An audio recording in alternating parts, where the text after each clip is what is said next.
Hello everyone, অনেকদিন পর একটা মেকআপ লুক তোমাদের জন্য নিয়ে এলাম। আশা করছি সকলের পছন্দ হবে। তাই দেরি না করে, কথা না বাড়িয়ে চলো শুরু করা যাক।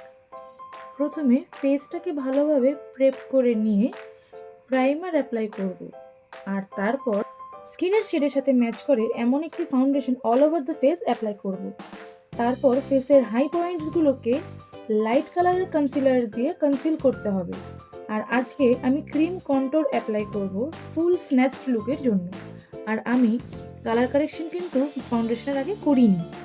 এরপর বিউটি ব্লেন্ডার দিয়ে ভালোভাবে ক্রিম প্রোডাক্টগুলোকে ব্লেন্ড করে নেব, আর শেষে লুজ পাউডার দিয়ে বেসটাকে সেট করে নেব। আর আমি হালকা বেক করে নিচ্ছি আমার জ লাইনগুলোকে এবং আন্ডার আইকে।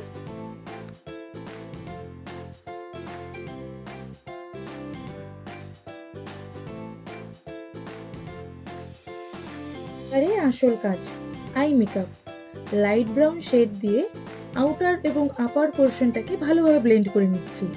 তারপর একটু ডার্ক ব্রাউন শেড নিয়ে আউটার কর্নারটাকে ভালোভাবে ডিফাইন করে নিচ্ছি এবং ল্যাশ লাইনটাকেও লাইট ব্রাউন শেড দিয়ে ডিফাইন করে নেব।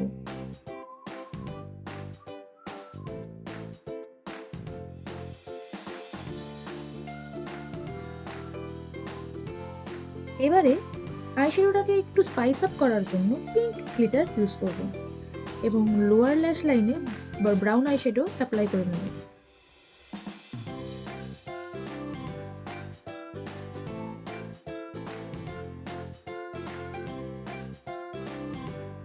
আইব্রো হালকা ডিফাইন করে দেন ব্লাশ অ্যাপ্লাই করে নিচ্ছি।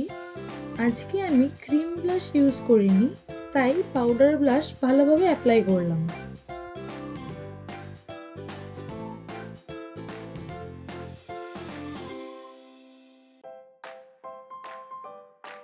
দেন ফেসের হাই পয়েন্টসগুলোকে হাইলাইট করে একটা লুকটাকে কমপ্লিট করার জন্য স্টোনের টিপ পরে নিচ্ছি, আর লিপস্টিকটা অফ ক্যামেরায় পরে নিচ্ছি। নাও দিস ইজ ট্রানজিশন টাইম। জুয়েলারিগুলো পরে দিলাম এবং দেখে নাও, এটা আমার ফাইনাল লুক। এবং কেমন লাগলো আমাকে অবশ্যই জানাতে ভুলো না।